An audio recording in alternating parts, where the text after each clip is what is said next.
My name is Aysha Tengiz and I'm an illustrator.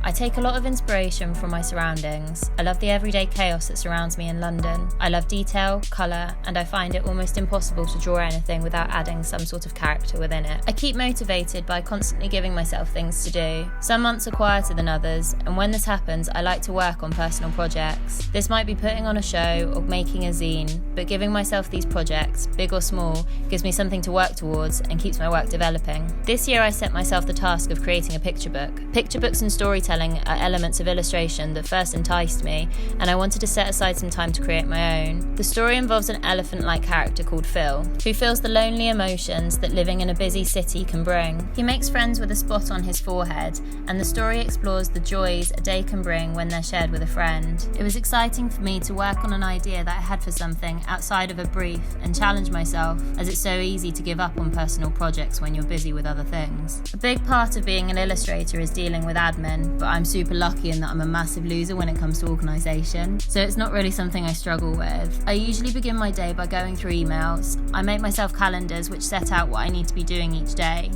Admin often takes a lot longer than you think, so it's good to set aside some time to go through all the boring stuff. The good thing about freelancing is the independence you have. I can choose when to work and what hours. I could work in a studio in London or move across the world. Within illustration and design, there are so many jobs you could go into, but if you freelance, you can do them all.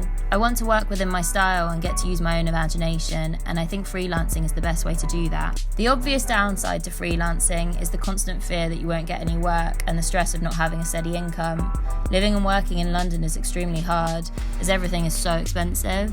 Without any extra support, leaving university and going straight into a freelance career is almost impossible. I've worked part-time in so many other jobs I have no interest in to support my career as an illustrator, and 3 years after graduating, I'm almost making a living solely as a creative. UnderPinned's portfolio tool is a really fantastic platform, especially for creatives who don't have anywhere to showcase their work aside from Instagram. Websites are tricky to put together and can be really confusing. Having a straightforward tool that puts together a professional-looking portfolio is super useful.